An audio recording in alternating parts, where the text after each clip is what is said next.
Michel Weber, vous êtes philosophe, auteur de nombreux ouvrages, dont le dernier qui risque de faire du bruit, Covid 1984, ou la vérité politique du mensonge sanitaire, un fascisme numérique. Les mots sont forts, mais en même temps on vit une période inédite, où on a vu quand même que les choses se sont remodelées en très peu de temps. Quelle analyse vous donnez de ça ? En deux mots alors, en deux mots. Donc la première chose que j'aimerais dire, la première chose que j'aimerais répéter, c'est que la crise de la Covid-19 ou du Covid-19, ce n'est pas une crise qui est sanitaire à proprement parler, c'est une crise qui est politique. C'est donc à la fois une bonne et une mauvaise nouvelle. C'est une bonne nouvelle parce que toutes les mesures totalitaires qui sont prises, toutes les mesures liberticides qui sont prises n'ont aucune nécessité intrinsèque, mais c'est une mauvaise nouvelle parce que cette crise est beaucoup plus profonde qu'elle n'y paraît. Et donc, il me semble qu'elle nous renvoie à la crise qui a été annoncée dans les années 70 par le premier rapport au Club de Rome, donc le rapport Meadows 1972. Et donc c'est une crise qui est globale et systémique. En gros, ça veut simplement dire que le système qui structure nos sociétés depuis la révolution thermo-industrielle, c'est-à-dire un capitalisme de masse, c'est un système qui est à bout de souffle, simplement. Et l'interprétation que j'avance, elle n'est que légèrement sophistiquée, au sens où j'essaie d'utiliser simplement le bon sens, le sens commun, celui qui est censé être partagé par tout le monde, qui est un peu perdu parce qu'il a été malmené par les médias notamment, et l'utilisation des techniques de communication, etc. Mais l'idée, c'est que si on s'assied, qu'on réfléchit une seconde, on peut comprendre les enjeux assez facilement. Donc, interprétation qui est justifiée par une utilisation du sens commun, légèrement sophistiquée, c'est lié à ma formation et mon inclination philosophique, mais c'est également une interprétation qui est simplement nourrie des faits. Et là, ça fait à peu près 9 mois qu'on est dans cet événement Covid-19. Il me semble qu'on a un exemple... qu'on a bien comment dire, les politiques qui ont été mises en œuvre n'ont rien de sanitaire, somme toute, ce sont des politiques de privation de liberté. On y va crescendo, et donc ici, la communication sur Noël, par exemple, est absolument saisissante, et c'est très étonnant que personne ne réagisse, que personne ne comprenne qu'il y a là du totalitarisme à l'action. Alors, ce que je peux faire, je ne sais pas si c'est susceptible d'éclairer notre conversation si tôt, mais ce serait de définir le totalitarisme. On peut, mais rappelez-nous quand même les années 70, le rapport Meadows, et ce qu'il dit, à l'époque, il y a encore une chance d'infléchir la marche, mais en fait, on fait tout le contraire. Oui, tout à fait. Notamment au niveau des pénuries. C'est mystérieux, c'est très mystérieux. La première chose qu'il faudrait rappeler, c'est le fait que le Club de Rome, qui est fondé en mars, je crois, 1968, n'est pas fondé par des hippies. Il n'est pas fondé par des marginaux. Il est fondé par des grands industriels et des financiers qui se posent simplement sérieusement la question de savoir, tiens, jusqu'à quand pourrons-nous continuer notre politique de prédation ? Et donc la conclusion du rapport Meadows, elle est très simple, il n'y a pas de croissance infinie possible dans un monde fini, les ressources sont limitées. Et en fait, donc il est publié en 1972, on le savait déjà au moins depuis 1956, si je me souviens bien, avec le pic pétrolier, qui est théorisé par King Huber en 1956, et qui dit simplement, voilà, les ressources pétrolières, le pétrole brut, elles sont limitées. Il faut s'attendre à un pic de production, et après ça, ce sera nécessairement la décroissance de la production. Mais même cette idée-là n'était pas novatrice, parce qu'il y a eu, dans les années 1875, je crois, Jevons qui a fait le même calcul avec le charbon. Donc, le message du Club de Rome n'est pas compliqué, il n'y a pas la thèse est il n'y a pas de croissance infinie possible dans un univers fini, sur une planète finie. Ce qu'il y a d'important, c'est que ces conclusions sont financées par des grands industriels afin de savoir, tiens, quelle politique est-ce qu'on peut mener ? Donc en gros, la fête est finie. Ils disent aux industriels, la fête est finie, il faut changer de modèle. Il faut faire autre chose. En tout cas, il faut faire autre chose. Maintenant, il y a une allégorie qui me semble insubmersible, sans vouloir faire de mauvais jeu de mots, c'est l'allégorie du Titanic. Alors, si j'ai 5 minutes, je vais vous rappeler ce qui se passe. Donc, il y a quatre moments frappants dans le naufrage. Hein. Je crois que c'est vers 23h40 que la vigie identifie l'iceberg. Évidemment, il est trop tard pour modifier la course, et donc 37 secondes plus tard, on croit frôler le désastre, hein, avec la coque qui est cisaillée, ou bien c'est les rivets qui sautent, peu importe. Ça, c'est 37 secondes plus tard. Vers minuit, on peut imaginer la réunion qui aurait eu lieu dans les ors et la pourpre des salons du capitaine du navire, où le concepteur du bâtiment lui-même est allé constater les dégâts. Il y a 5 compartiments, si je ne me trompe, sur 15, 16 ou 17, je ne sais plus, qui sont immergés. Le bateau ne pouvait survivre, le naufrage ne pouvait être évité qu'avec 4 compartiments. Donc, la catastrophe est inévitable. Minuit. À 2h20, le bateau fait naufrage.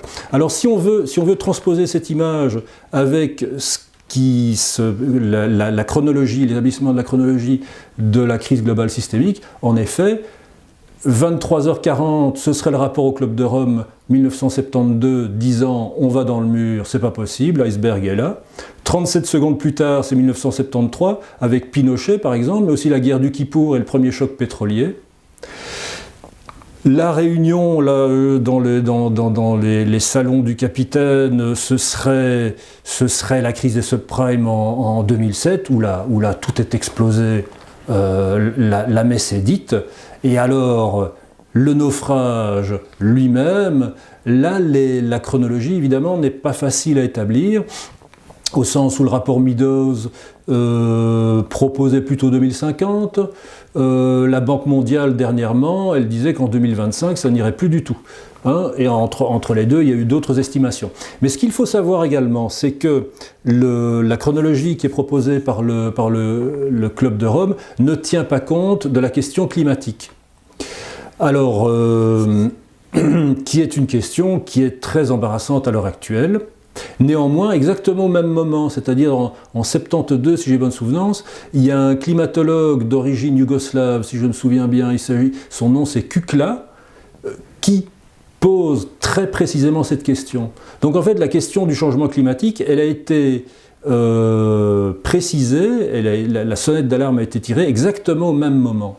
Hein. Et donc, pour répondre à votre question, en effet, il est fascinant de constater qu'à la fois rien n'a été fait, mais également beaucoup. Parce que 1973, avec l'arrivée de Pinochet, c'est le retour de l'extrême droite au pouvoir. Une extrême droite qui s'est tenue à carreau entre 1944 à peu près et 1972-73.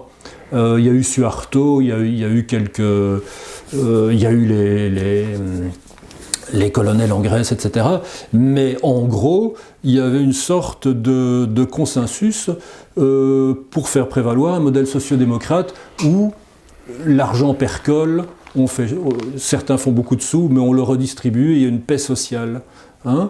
À la faveur peut-être de ce diagnostic-là, les oligarques, les nantis se sont rendus compte, non, c'est fini, on ne peut plus continuer à travailler de la sorte, il faut resserrer la vis, et donc ça s'est passé comme ça, quoi.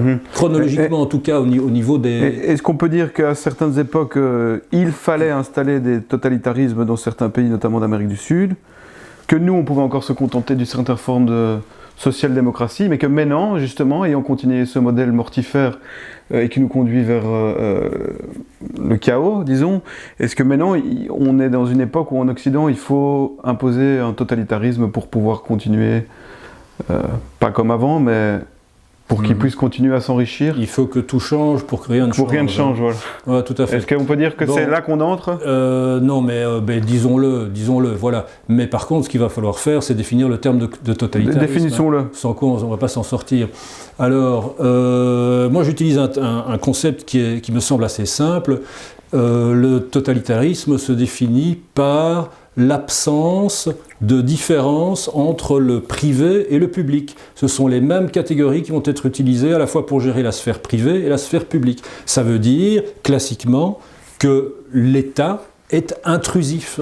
L'État va vous dire comment fêter Noël, l'État va vous dire ce que vous devez porter comme vêtements, comment vous devez vous laver, comment vous devez avoir des relations sexuelles, etc., etc., etc. Alors ce qui est très intéressant, c'est que le tout premier totalitarisme, ce sont les religions qui l'ont établi, évidemment. Hein, cette idée de gérer tous les aspects de la vie d'un individu, y compris ce qu'il mange, comment il s'habille, qui il fréquente, ce qu'il pense, etc. Pour moi, c'est du totalitarisme, au sens où il y a une invasion de la sphère privée, il y a une dissolution de la sphère privée, et donc il y a une impossibilité pour l'individu d'être libre, puisqu'il n'a pas son cocon, si on veut. Hein. Il n'a pas son espace de naissance.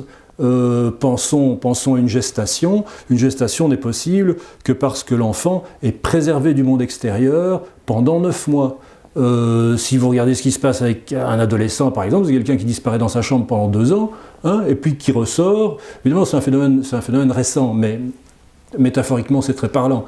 Hein, 2 ans plus tard, vous avez un jeune adulte, qui ressurgit. Il faut un espace sécurisé, il faut un espace privé, il faut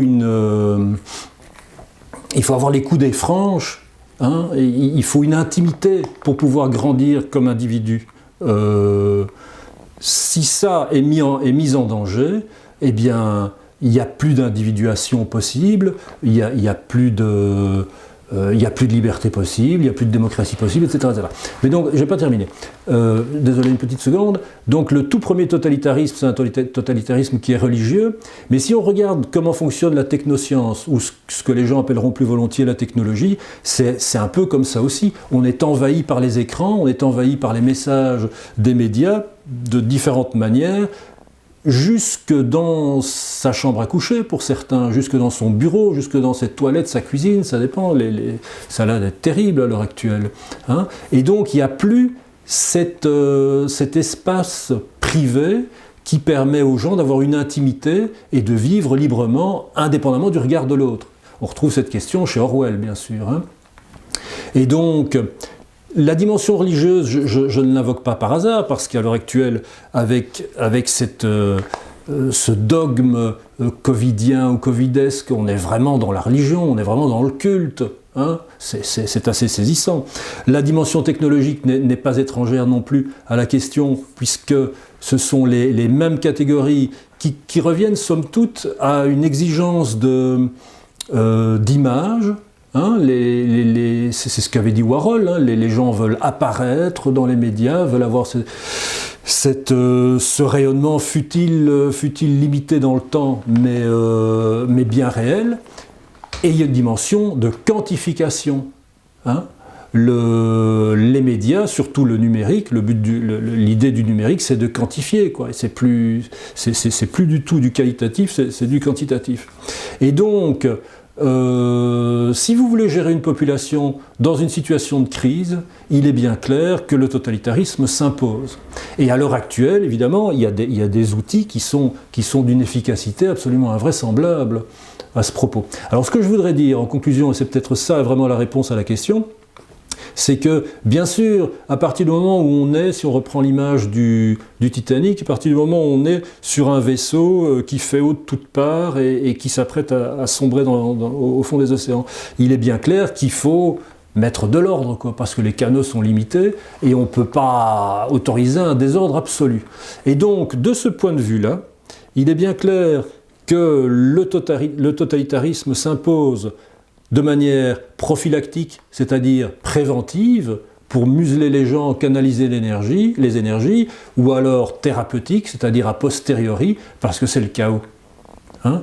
Donc ça fait, j'en parle dans ce livre, mais j'en ai parlé dans d'autres ouvrages ou d'autres articles également, il m'a toujours semblé évident que face à la perspective de la corruption définitive du modèle consumériste, du capitalisme globalisé, etc., etc., ce qu'on a appelé l'effondrement, enfin c'est un vilain mot, enfin un mot assez parlant, enfin passons, le totalitarisme s'impose, que ce soit a priori ou a posteriori.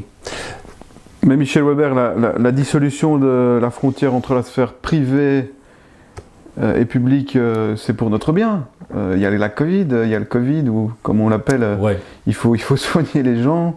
Ouais. Et donc si l'État vient dans notre foyer, c'est parce qu'il faut éviter les contaminations. Voilà, je dirais, je fais l'avocat du diable, on peut... Non, tout à fait. Alors en effet, on pourrait concevoir un totalitarisme que j'appellerais de gauche, c'est-à-dire un totalitarisme qui serait bienveillant à sa manière, un totalitarisme qui chercherait à gérer le bien commun, hein, avec des ressources limitées, on fait ce qu'on peut.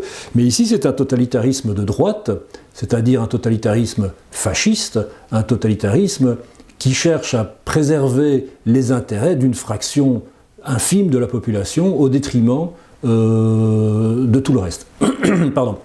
Mais les gens pensent encore que c'est pour leur bien.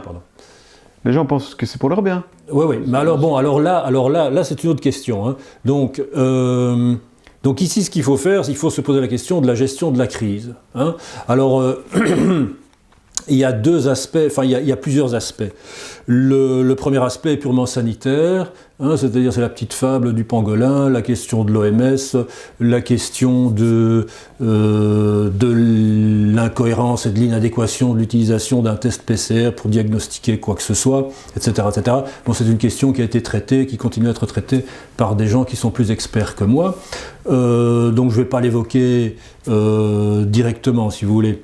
Il y a la question que j'appellerais plutôt judiciaire, qui est celle de Tacite, enfin c'est le cui bono, à qui profite le crime, hein, aux sociétés du numérique, les multinationales évidemment, l'industrie pharmaceutique, les gouvernements, ça les arrange aussi de ne plus avoir des gilets jaunes qui gueulent dans leurs oreilles.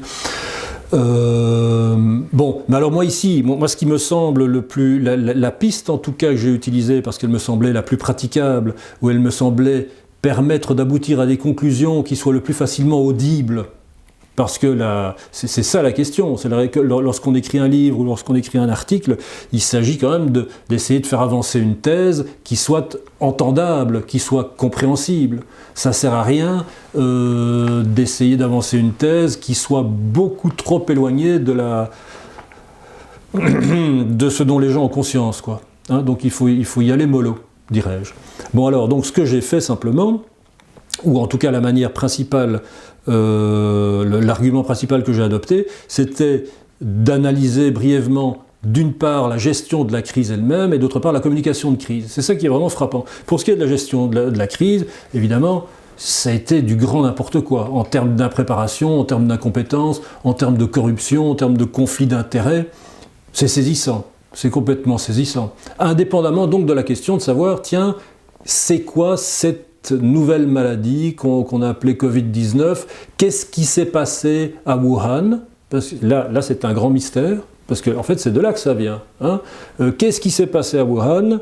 Quel est le lien exactement entre cet événement-là et ce qui s'est passé par la suite, l'intervention de l'OMS, etc., etc. Donc, indépendamment de tout cela, la gestion de la crise avec les données dont on disposait, les données qui ont percolé au fur et à mesure, elle est risible dans le meilleur des cas. Hein.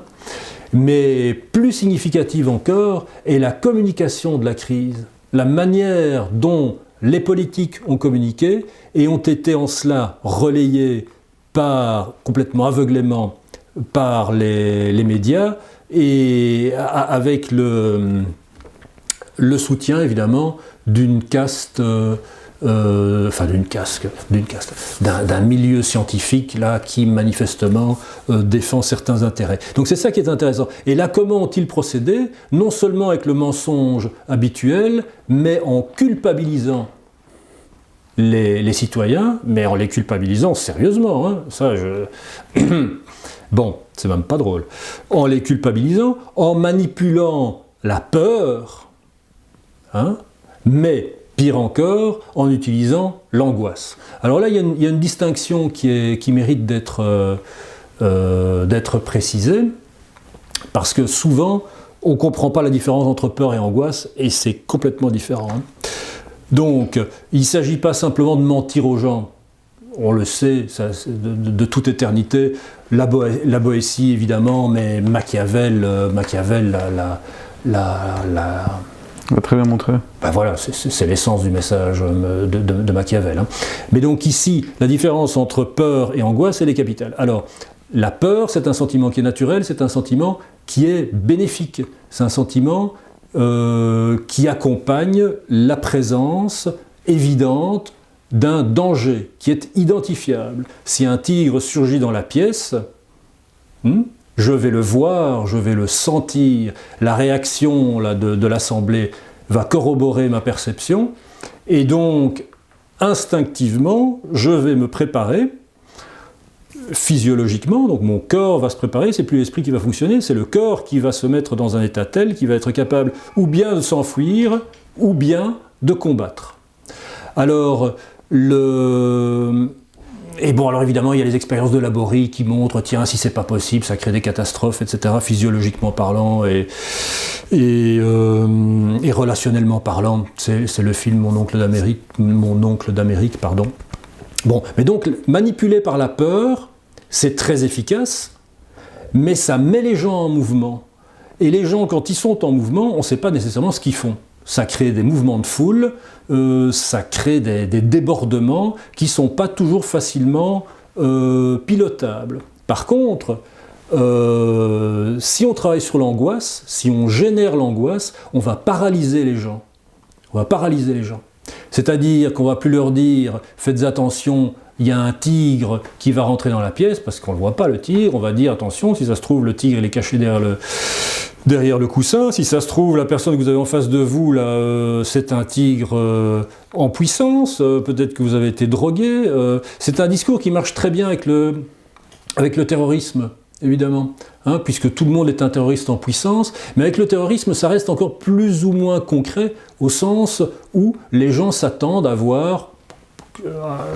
reconnaître un terroriste dans une personne plutôt d'origine étrangère, avec une langue peut-être d'origine arabique, barbu, et ainsi de suite, ainsi de suite. Hein. Mais donc ici, avec un ennemi complètement invisible, un ennemi qui est susceptible d'être partout, mais qu'on n'identifie pas, on crée cet effet de sidération qu'on constate chez les gens. C'est l'arme absolue pour sidérer les gens, pour les paralyser. Et une fois qu'ils sont paralysés, c'est une paralysie qui est non seulement présente dans leur corps, c'est-à-dire que c'est l'inaction qui s'installe, mais elle est présente dans leur esprit aussi, au sens où ils ne peuvent plus penser. Et donc on a là, plus penser droitement, si on veut, hein, penser rationnellement. Et donc on a là un double effet du confinement, en gros, hein. Sidérer les gens, les paralyser, les amener à croire que tout est dangereux, y compris leurs parents, y compris leurs enfants. Orwell parle de ça hein, dans un autre contexte, mais c'est tout à fait la même chose. Et donc à qui s'en remettre ? Puisque la menace est impalpable. Alors on s'en remet aux gouvernants, qui eux font valoir l'expertise qu'ils ne détiennent pas personnellement, mais qu'ils vont emprunter à ces chers virologues qui manifestement n'ont aucune idée de ce qu'est l'art de guérir ou l'art médical ou comment identifier une maladie. Hein, et donc la boucle est bouclée, l'arme est absolue. La boucle est bouclée, sauf qu'il y a comme un paradoxe, si pas une antinomie, c'est que la gestion est calamiteuse, mais elle est parfaite aussi. Ah oui. C'est une gestion calamiteuse parfaite. Non, tout à fait. Donc est-ce que la calamité est voulue ? Voilà. Alors évidemment, la présentation que je viens de faire, là, c'est le niveau 0. Hein. Alors il faut prendre conscience de la dynamique là, que je viens de décrire assez brièvement. Mais alors évidemment, on peut se poser la question de savoir, tiens, d'abord, quelles sont les conséquences pratiques ? Et ces conséquences pratiques, c'est manifestement une dérive totalitariste qui est évidente. Il faut vraiment être complètement paralysé pour les raisons que je viens d'évoquer, pour refuser de voir que ce discours anxiogène transforme complètement la société profondément, en profondeur. Et c'est manifestement, c'est là pour...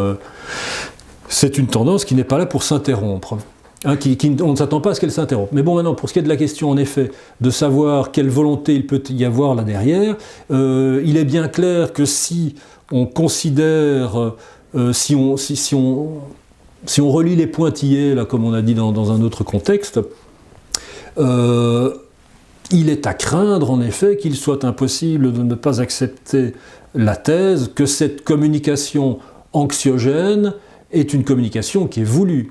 Et donc, quand on cherche à perdre les gens avec des informations lacunaires ou trop d'informations, des informations contradictoires, des injonctions là, arbitraires, vous allez mettre le masque, vous connaissez l'histoire mieux que moi, ça ressemble très fort à un outil de manipulation qui est digne de ce qu'on... Comment dirais-je ? Des techniques qui ont été utilisées dans les camps de concentration, par exemple, et qui ont été étudiées, qui ont été présentées dès 1945 avec les premiers rescapés, psychologues, comme Bettelheim par exemple, qui expliquent les techniques qui ont été utilisées afin de dépersonnaliser les gens, afin d'atomiser toute forme de solidarité, afin de conformiser, de créer des clones, en fait. Mais maintenant, évidemment, la question que vous posez, en fait, c'est celle d'une volonté unique qui percolerait là et qui conduirait à mécaniquement à avoir une action concertée de tous les acteurs. Je ne sais pas s'il faut vraiment soulever cette hypothèse-là, mais le climat, évidemment, suscite des actions similaires. On peut créer un climat qui va donner à penser aux gens ce qu'on souhaiterait qu'ils pensent. Et donc, c'est très simple, l'idée d'une atmosphère, en fait c'est comme ça que je définirais la culture par ailleurs, c'est une atmosphère. La culture, c'est une atmosphère qui est susceptible de susciter à la fois l'individuation, la capacité de chaque individu de se découvrir lui-même, et la solidarité. Culture égale individuation plus solidarité. Mais donc, ce que je dis en parlant de la culture, on peut très bien le concevoir d'une manière un peu plus pathologique, et donc dans une certaine atmosphère culturelle ou symbolique, les gens comprennent tout de suite ce qui peut se dire, ce qui peut s'écrire, et ce qu'il faut taire. Et ça marche à tous les niveaux. Je veux dire, à l'université, il y a des sujets qui peuvent être traités, qui vont occasionner d'ailleurs des financements, des subsides, et d'autres qui ne sont pas porteurs du tout. Justement, j'avais une question.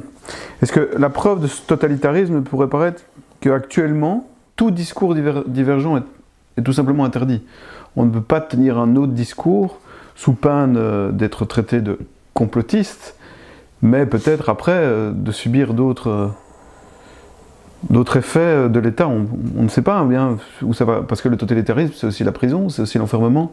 En tout cas, maintenant, on est dans un enfermement mental où toute pensée divergente est interdite. Est-ce que c'est déjà pas une preuve qu'on en est loin dans le totalitarisme, ou en tout cas bien avancé? Oui, bon, on peut le dire, mais pour moi, si je me tiens simplement à la définition du concept tel que je l'ai établi tout à l'heure, le fait que l'État, les gouvernants ou d'autres structures modifient profondément les habitudes des gens, donc la manière dont ils se vêtissent, leur hygiène, la manière dont ils interagissent avec les gens, la manière dont, avec leurs proches, avec leurs épouses, leurs époux, leurs enfants, leurs parents, leurs beaux-parents, la manière dont on les confine dans tous les sens du terme, c'est du totalitarisme, c'est la signature du totalitarisme. Donc ça c'est... pour moi c'est plié cette affaire-là. Maintenant, la question du complotisme, c'est une question qu'il faudrait traiter. Encore une fois, c'est un concept qu'il faut définir, et il y a des étages, quoi. Alors, il me semble, en tout cas dans mon vocabulaire, je dirais qu'il faut être comploteur pour traiter quelqu'un de complotiste. Franchement. Et alors le fait, en effet, c'était plutôt ça la question, le fait qu'il n'y ait pas de place pour la discussion ou pour les dissonances, le fait qu'il y ait des censures, que la censure devienne un fait plus ou moins accepté sur les réseaux sociaux, mais aussi ces pétitions qui disparaissent, il y a tout qui disparaît, quoi. C'est tout à fait Orwell. Orwell, il parle des memory holes, si j'ai bonne souvenance, c'est le cas de le dire. Et donc, l'histoire est réécrite au fur et à mesure, selon les exigences du moment. Et et voilà, et ça passe complètement inaperçu. Regardez cette histoire d'hélicoptère d'il y a quelques années, plus personne ne s'en souvient, manifestement. De Van Den Broek. Par exemple. Et donc, c'est très étonnant. C'est très étonnant. Et c'est sur cette amnésie, évidemment, qu'on va pouvoir construire un régime totalitaire. Qui contrôle le passé, contrôle l'avenir. Tout à fait. Tout à fait, tout à fait, tout à fait. Ça ne pose toujours pas la question, évidemment, de l'essence du pouvoir. Hein, justement, j'allais y venir. Par qui sommes-nous dirigés, Michel Weber? Vous êtes vulgaire par des sociopathes, des pervers? Non, ça c'est un langage clinique, hein, merci quand même. Non, absolument pas. Donc alors, ce lexique, je l'ai développé à l'occasion de l'écriture d'un bouquin que j'ai publié il y a sans doute 2 ans ou 3 ans, je ne sais plus, autour de Game of Thrones, le trône de fer en français, je suppose, je ne sais plus.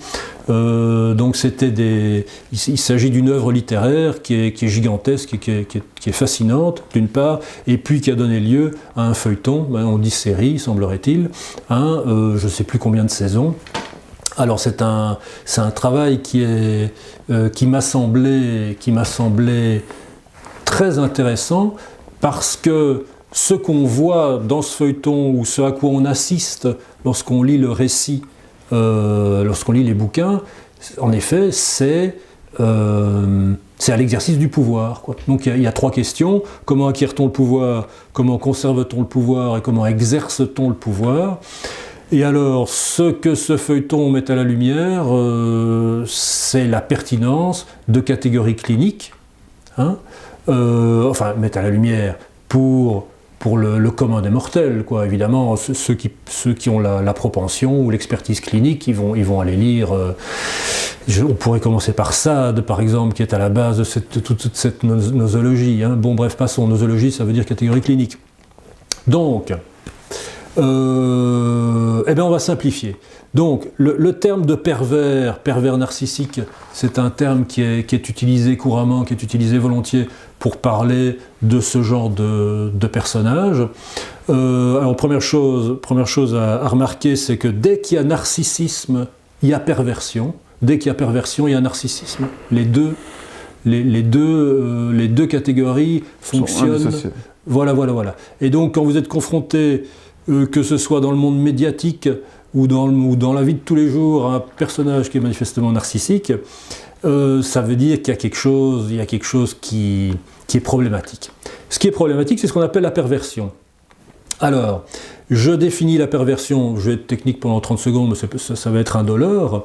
Ce qui définit la perversion, à mon avis, c'est la conjonction, c'est l'alchimie, c'est la synergie, c'est je vais dire alchimie, entre une dimension sociopathique et une dimension psychopathique. Alors, on n'utilise pas toujours dans la littérature, c'est pas toujours clair cette différence, mais pour moi, elle est très éclairante. C'est-à-dire que le sociopathe, à la base, c'est quelqu'un qui est manipulateur et sans affect. C'est quelqu'un qui passe donc sa vie à avancer ses pions, mais il doit avancer masqué parce que lui-même ou elle-même n'a pas d'affect, a du mal à exprimer ses émotions, simplement en général parce qu'elles sont inexistantes, et du mal à identifier les émotions chez les autres. Donc la dimension purement sociopathique, si on veut, en tout cas celle qui va être mise en conjonction avec la psychopathie, c'est la manipulation. La manipulation cynique, c'est le cynisme le plus fondamental, manipulateur. Le psychopathe, toujours dans mon lexique, est affligé différemment, au sens où ce qui nourrit le psychopathe, c'est sa capacité à faire souffrir autrui. Le psychopathe est comme un vampire qui se nourrit de la souffrance, de l'humiliation, des jeux de pouvoir qu'il va pouvoir infliger à autrui. Et donc le pervers, pour moi, il est capable de faire un peu des deux. Donc il a à la fois accès à des affects lorsqu'il vampirise l'autre, mais il va pouvoir travailler d'une manière purement objective, comme un technocrate. Hein, on a des exemples, il y a des exemples partout, ils sont à la télévision. Hein, là, c'est la dimension purement sociopathique, c'est la pure manipulation. Et donc le pervers, il a ces deux composantes. Et manifestement, nos sociétés et évidemment le capitalisme fonctionnent grâce à l'apport de ces gens, hein, et leur capacité managériale, évidemment, et eux-mêmes, ils ont, grâce à cette structure de pouvoir plus ou moins pyramidale, qui en gros date du néolithique, hein. Avant c'était, enfin on peut parler du néolithique si vous voulez, mais ça date d'il y a 12 000 ans, quoi. Mais donc vous voulez dire qu'on est dirigé par des sociopathes pervers, sociopsychopathes. Sociopsychopathes. Bien sûr. Donc la plupart des gens qui sont aux fonctions politiques, hommes et femmes politiques au-dessus, sont des sociopsychopathes. Mais il faut... Avec des degrés, évidemment. C'est ça, il y a des degrés en effet. Donc alors, moi la manière dont je vois l'affaire, c'est qu'à partir du moment où on est attiré par le pouvoir, par l'exercice du pouvoir, où on souhaite conserver le pouvoir, eh bien on est sur cette pente savonneuse. Hein. Et alors là, toute la question se pose évidemment de savoir s'il est possible de survivre avec des idéaux et ce qu'on n'est pas mangé par une grande machine. Grande question. Maintenant, ça ne veut pas dire pour autant qu'il y ait des...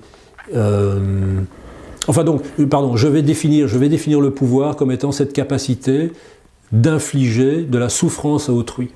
Hein.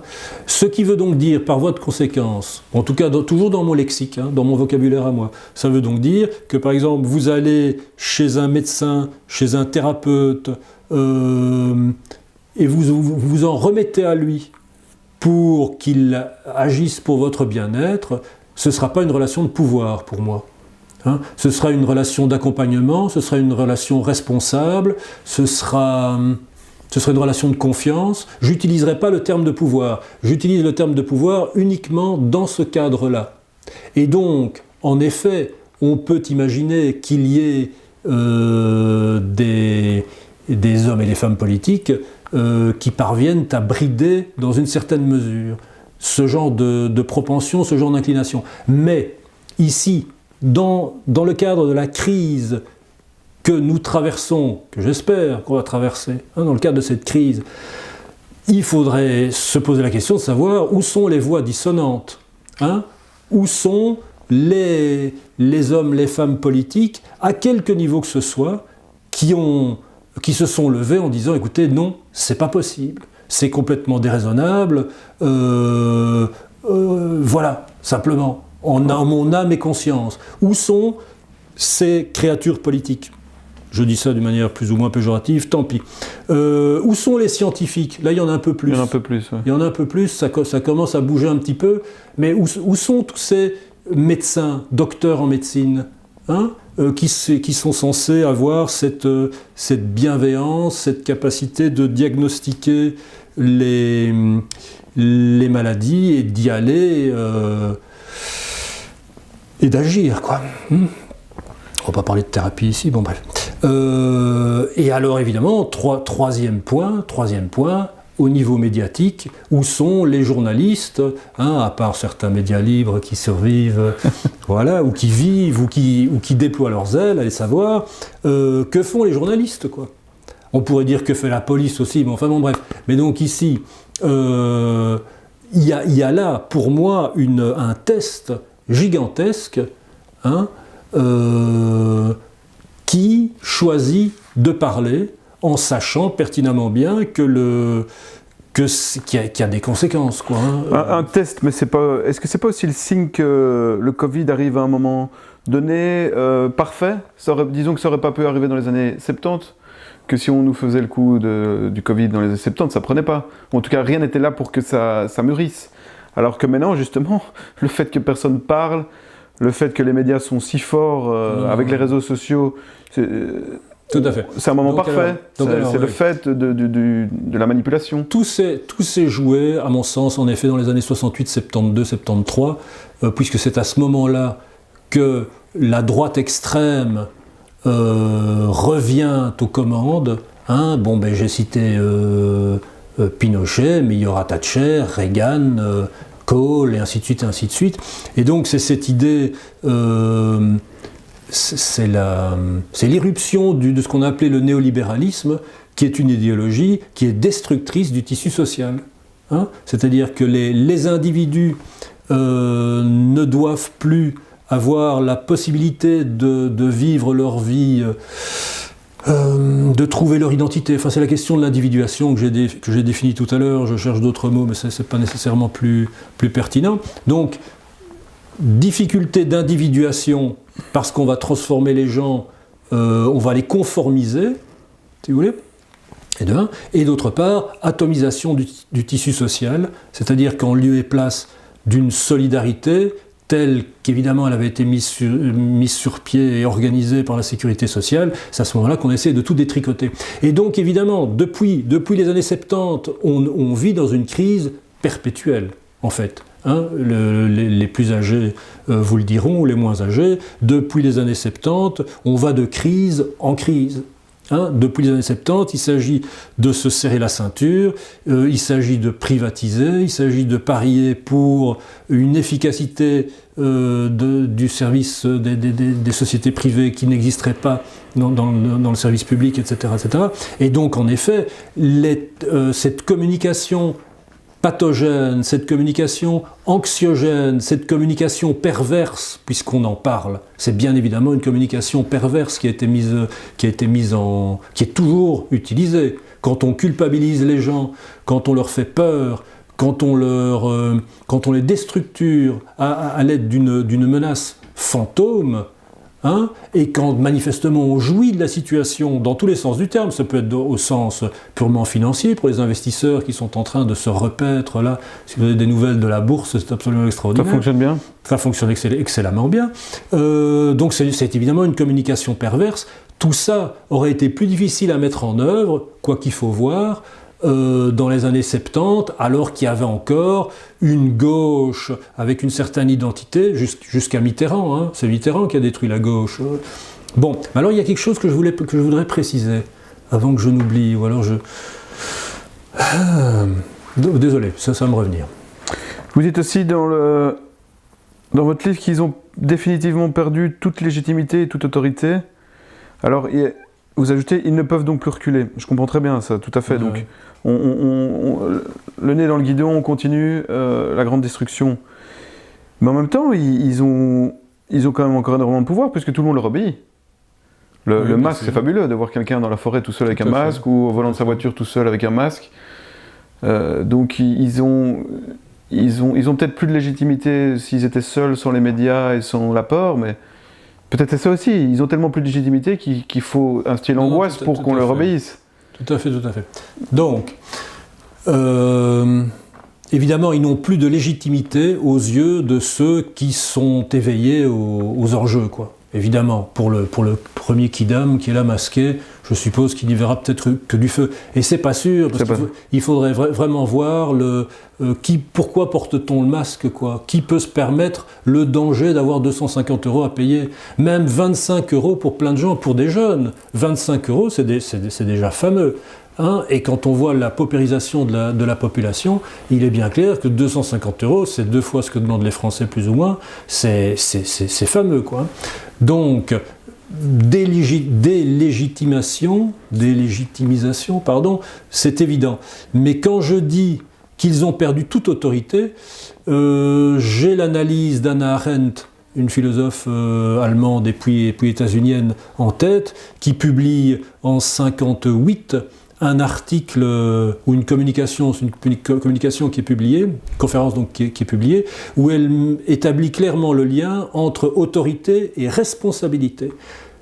Celui ou celle qui a l'autorité, c'est parce qu'elle est perçue comme étant responsable. Le père de famille ou la mère de famille qui conserve une autorité par rapport à ses enfants, par exemple, ou par rapport à ses frères, ses sœurs ou que sais-je, c'est parce que les enfants perçoivent que cette personne est responsable et prend donc des décisions, non pas pour jouir d'un rapport de domination, je te punis parce que j'ai envie de te punir, et c'est une punition qui sera humiliante parce que moi ça ne me dérange pas et toi ça te fera du bien, pas du tout.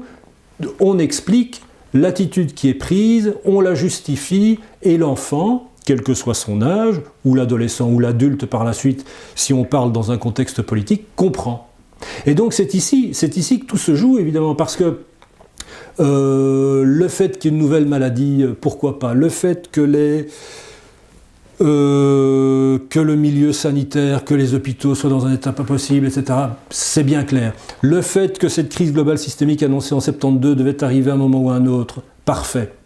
Voilà, disons que c'est maintenant, parce qu'il y a conjonction, notamment au niveau financier, ça ne va pas du tout, et ainsi de suite, ainsi de suite. Sans parler évidemment des enjeux climatiques. Mais ce qu'il fallait faire, je veux dire, je vais reprendre la même expression là, qui est péjorative, la créature politique qui n'en serait pas une, pas une, la personne qui endosserait vraiment ses responsabilités, elle parlerait clairement, comme l'a fait par exemple Churchill, quand il était confronté à la menace nazie, en disant écoutez, on est très emmerdé, on a une fameuse crise, il va falloir qu'on se serre la ceinture, tout le monde va se serrer la ceinture, je ne vous promets que des emmerdements, vous n'allez plus partir en vacances, vous n'allez plus pouvoir consommer, etc., etc., etc. Mais si on définissait clairement les enjeux, si on définissait clairement la nature de la crise et la raison pour laquelle il s'agit que l'on transforme la société en profondeur, eh bien ce ne serait pas aussi infantilisant et ce serait beaucoup plus, à mon avis, beaucoup plus efficace. Vous voulez dire que cette responsabilité, c'est une forme de responsabilité qui normalement aurait dû être dévolue au pouvoir, ils la mettent sur les individus. Mais non, si le virus se répand, c'est de la faute de vous, virus de votre faute. Si vous voyez des gens, il y a un article comme ça, si vous voyez des gens à Noël et qui meurent après, soyez pas étonnés. Il y a même eu une espèce de propagande en France où on voyait une dame qui fête l'anniversaire avec ses enfants et puis on la voit aux soins intensifs. Donc on peut dire que l'autorité relègue la responsabilité aux individus atomisés et qu'on est responsable de tout et que tout ce qu'elle n'a pas fait, on l'oublie, quoi. Il y a un peu de ça, quoi. Ouais, bon, il y a plusieurs manipulations qui sont à l'œuvre. Première chose, il n'y a plus d'autorité. Moi, je ne parle pas d'autorité pour ce genre de dispositif. Il y a un mode de gouvernement, en effet, qui est exercé par des gens qui éprouvent le besoin, la capacité, la nécessité de jouir de leur situation. Là, voilà. Il y a un choix qui a été fait. Et donc c'est très étonnant en effet que ce choix ait été globalisé. Et donc rares sont ceux qui ont essayé d'échapper à ce diktat du confinement, etc. etc. Il y a des choix qui ont été faits de gestion et de création d'une certaine crise pour en masquer une autre et pour conduire la population dans une direction qui n'est pas dans leur intérêt, quoi. Donc, ce qu'il faut dire ici, me semble-t-il, parce que je ne l'ai pas encore dit et je ne sais pas quelle heure il est. Toute crise est un moment d'opportunité, en fait. C'est le moment où il y a une déstructuration, mais qui est susceptible, donc, c'est une ouverture des possibles. Stratégie du choc. Bien sûr, bien sûr, bien sûr. Mais ça veut dire que, d'une part, vous avez manifestement des oligarques qui cherchent à préserver leur pouvoir, voire simplement leur existence, parce que la question climatique, par exemple, c'est quand même assez problématique. Mais il n'y a pas qu'elle. Et donc, qui cherchent à promouvoir un certain type de société où il y aura nécessairement une dimension eugénique, évidemment, ou eugéniste, qui sera mise en œuvre. Mais d'autre part, vous avez une population qui est susceptible, me semble-t-il, si elle était conscientisée, qui est susceptible d'essayer de faire, qui est susceptible de promouvoir un autre agenda, et c'est l'agenda de la décroissance, en fait. C'est l'agenda de la transition, c'est la transformation de la société dans un sens plus humain, moins technocratique. Simplement. Et donc ce moment de crise ne doit pas être compris uniquement comme étant une une marche funèbre, hein, ça pourrait être une marche nuptiale aussi. Hein. Mais là, c'est aux gens à se... Sous certaines conditions, j'allais le dire. Bien sûr. Parce que bien sûr, le bien pouvoir sociopathe, psychopathe, pervers qu'on a, c'est pas lui qui tout d'un coup va se dire la décroissance, c'est bon, on s'est trompé, on y va. Non, non, bien sûr. Donc lui, c'est le productivisme, tout à fait. la tête dans le guidon. Donc... Si ce n'est que maintenant, évidemment, cette affaire de ressources dont je parlais tout à l'heure, donc le premier rapport au Club de Rome, rapport Meadows 1972, qui dit les ressources sont limitées, le modèle thermo-industriel, là, il est condamné. Il est condamné dans les années, je ne sais plus ce qu'ils disent, 2020, 2050, ça dépend comment on interprète les chiffres. Ça veut dire, il faut comprendre que cette estimation de la viabilité ou du futur du système part évidemment d'une demande. Hein. Les ressources dans l'absolu, ça ne veut rien dire, c'est les ressources par rapport à une certaine demande. Et donc, en effet, s'il n'y a plus que 200 millions d'individus sur la planète, il y a du pétrole pour 100 000 ans, quoi.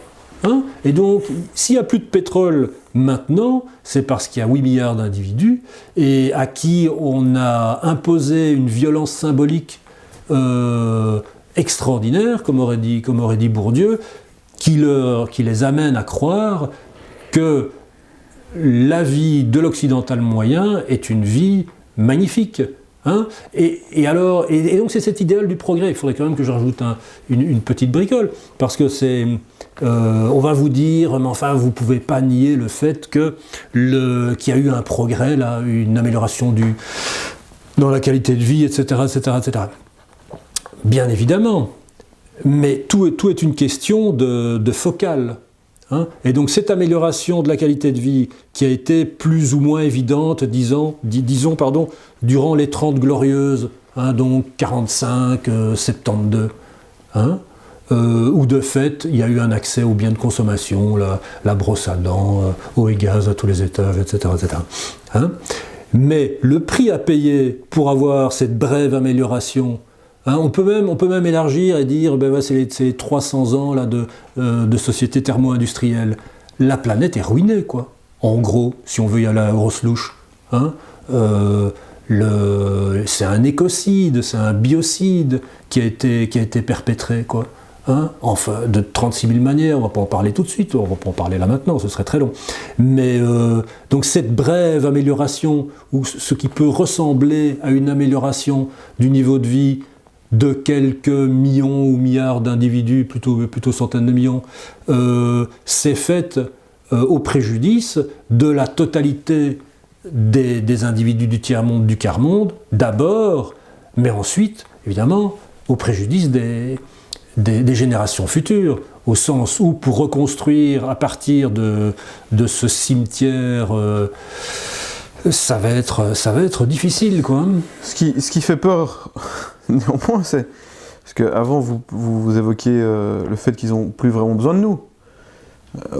Si on était moins et qu'on était moins à consommer, ils pourraient encore rester... Je parle de l'oligarchie et de ceux qui profitent le plus, mais... Donc ils n'ont plus besoin de nous. Donc cette dimension eugénique, elle est là. Non, tout à fait. Alors là c'est une vieille discussion, évidemment.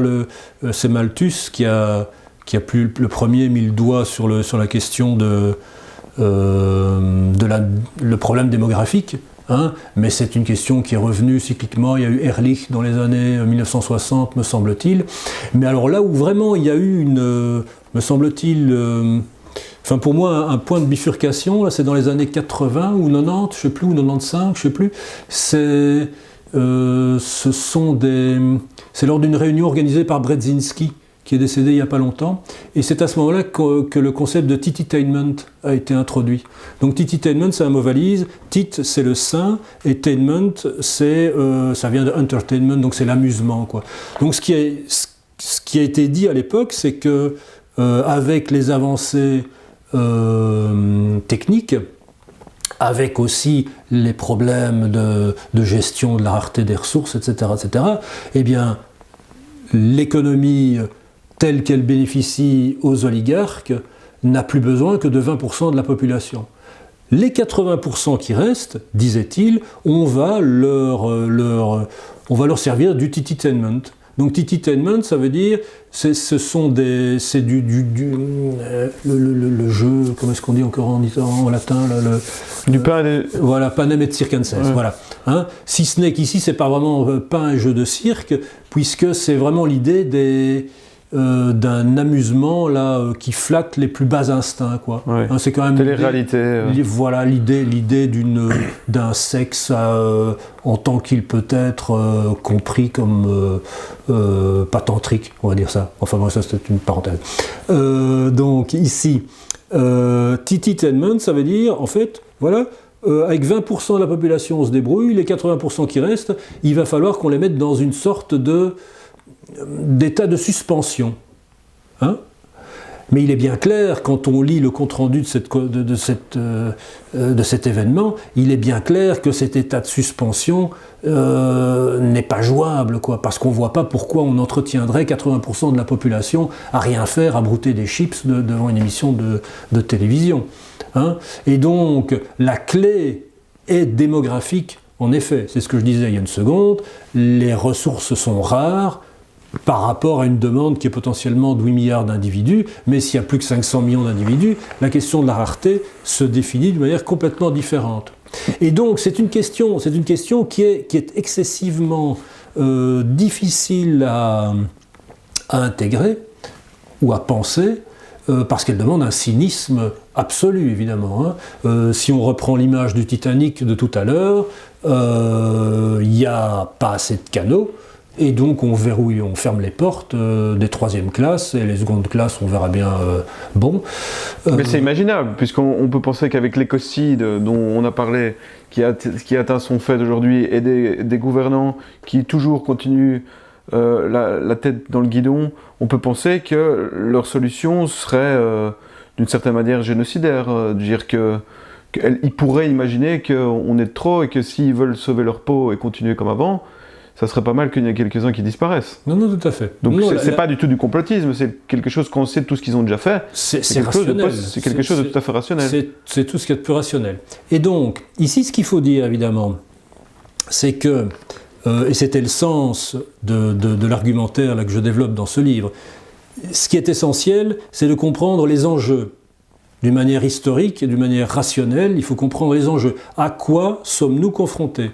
Pas une histoire de virus, mais une crise qui a été annoncée, qui a été à la limite programmée, quoi, parce que le système lui-même n'est pas viable. C'est comme l'obsolescence contrôlée, si vous voulez. Vous achetez une machine à laver le linge, eh ben, c'est quasiment dans ses gènes que 8 ans plus tard, elle part en semoule. Hein ? Donc, il faut comprendre à quoi nous sommes confrontés, mais également à qui nous sommes confrontés. Hein ? C'est-à-dire, c'est la question des pathologies du pouvoir. Bon. Et donc, cette double prise de conscience est nécessaire afin de pouvoir agir. Il ne s'agit pas, bien sûr, de promouvoir ce genre de thèse afin de croire que le défaitisme est de rigueur.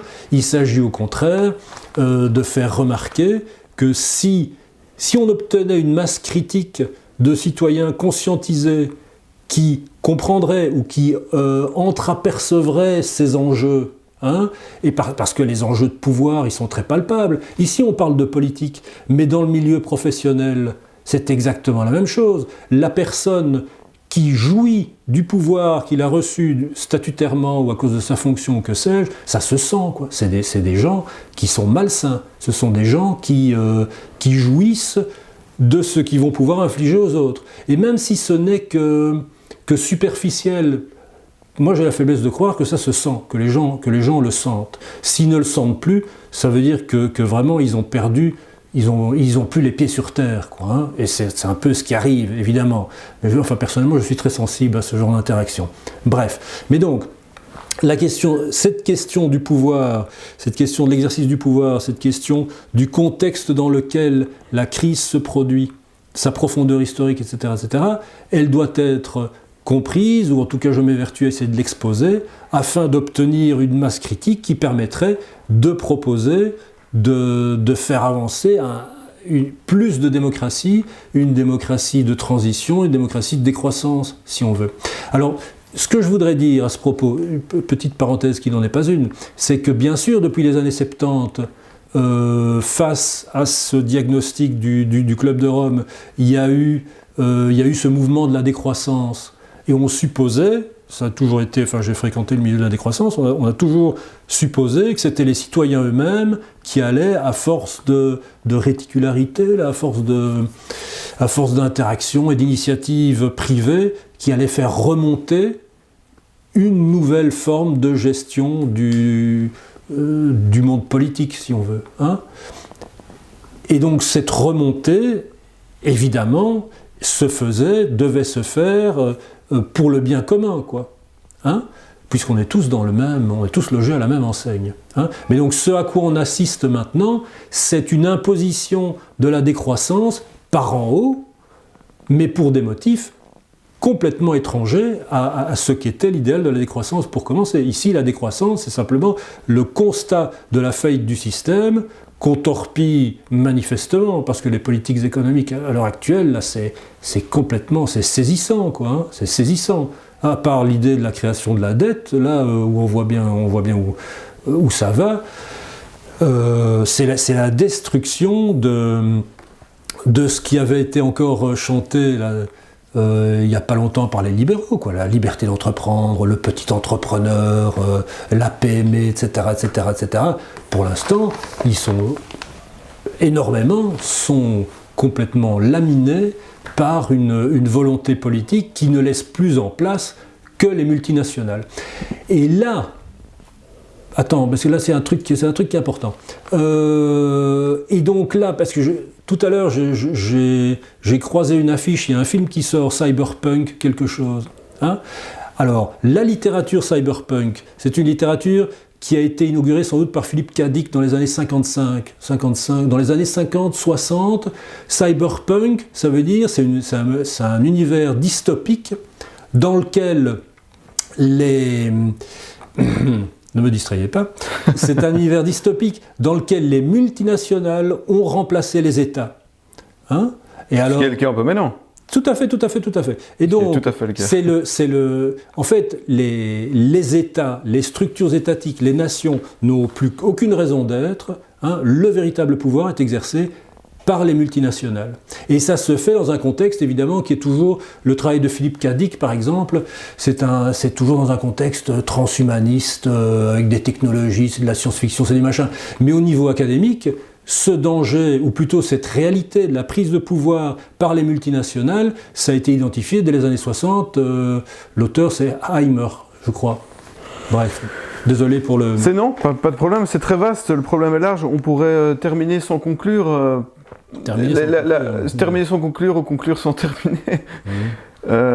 Qu'est-ce qu'on fait en fin de compte, mais aussi comment donner une note d'optimiste? Qu'est-ce que vous diriez maintenant à un jeune ado ou une jeune personne qui est en train de faire des études, rivée sur des écrans toute la journée? Comment lui donner un peu de courage malgré l'œuvre qui est devant nous, gigantesque? Tout à fait. C'est impossible ou... Ah non, bien sûr que c'est pas impossible. Mais donc il y a une belle citation de Gramsci qui dit qu'il y a le pessimisme de l'intelligence d'une part, mais il y a l'optimisme de la volonté d'autre part. Et donc l'optimisme de la volonté, c'est ce qui va venir équilibrer, si on veut, le travail plutôt pessimiste de l'intelligence. Ça veut donc dire qu'il arrive un moment où il faut décider d'arrêter de penser, d'arrêter d'analyser. Hein, et d'agir. Et d'agir d'une part, mais en confiance. Mais pour agir en confiance, il faut retomber sur ses pattes. Pour retomber sur ses pattes, il faut peut-être avoir les pieds sur terre, hein, et pas comme des tomates hydroponiques, accrochées à un écran sans plus savoir ce qui se passe dans le monde réel, quoi. Hein. Et alors évidemment, la vie urbaine n'aide pas, c'est bien clair. Hein, l'atomisation du tissu social est encore plus évidente, parce que se retrouver dans la nature, pouvoir s'y ressourcer, c'est très précieux, Mais donc, retomber sur ses pattes, ça se fait à la faveur d'un événement qui n'est pas nécessairement d'une intuition, hein, mais il faut que le climat soit positif, il faut que le climat soit favorable. Et donc, ici, là vous parliez des jeunes, ici, la question fondamentale, en effet, c'est celle des responsabilités. et donc de l'autorité. Et donc on comprend bien, j'ai travaillé dans l'enseignement à mes heures perdues, on comprend bien la difficulté qu'ont les élèves ou les étudiants à accepter ce qu'on vient leur proposer comme système social, comme idéologie, comme valeur, etc., etc., alors que manifestement les adultes en question, qu'ils soient profs ou autre chose, ont perdu toute autorité puisqu'ils ne se sont pas comportés de manière responsable. Donc, encore une fois, fondamentalement, la clé est dans l'attitude individuelle de la personne qui, tant bien que mal, incarne les valeurs qu'elle cherche à promouvoir. En gros, aux gens de prendre aussi certaines responsabilités pour changer les choses. Bien sûr, mais peut-être que la toute première chose à faire, parce qu'il y a des mesures positives et des mesures négatives, la première chose à faire, c'est sans doute de couper ces écrans, couper le plus d'écrans possible. À ce propos, peut-être un dernier mot. On se pose souvent la question de savoir comment Hitler a pu arriver au pouvoir. Alors bon, indépendamment du fait évidemment qu'il a été porté par les grands capitalistes, les grands industriels, les grands financiers, etc. Indépendamment de ce fait-là, il a pu être élu, Hitler a pu être élu à cause des médias, de l'utilisation des médias. Il y avait évidemment les journaux, mais c'est pas déterminant. Il y a eu quelques films assez extraordinaires, avec un lyrisme, un romantisme wagnérien. Donc il y a eu le cinéma, mais c'est surtout la radio. Parce que à partir du moment où dans tous les ménages allemands, il y avait la radio sur la cheminée, avec Hitler lui-même qui gueulait de 8h du matin à 8h du soir, les gens ne devaient même plus sortir de chez eux pour entendre ce discours enthousiaste. Ils ne devaient même plus aller fréquenter une brasserie glauque et patauger dans le vomi. Ils étaient chez eux, envahis par cette idéologie. Et c'était uniquement la radio. Et uniquement peut-être de 8h du matin, 8h du soir, il faudra aller voir. Et donc à l'heure actuelle, c'est plus la radio, c'est les écrans, et c'est 24 heures sur 24, de différentes manières. Et donc le pouvoir de pénétration, le pouvoir totalitaire, qui est rendu possible par les dernières technologies, par les dernières formes de médias, il est sans aucune autre mesure, Donc quand je dis d'une part éteindre les écrans, c'est cette bête-là qu'il faut égorger. Et pour retomber sur ses pattes, d'autre part, il faut aller à la rencontre de l'autre, à la rencontre de la nature. Merci Michel Weber. Simplement. Merci à vous.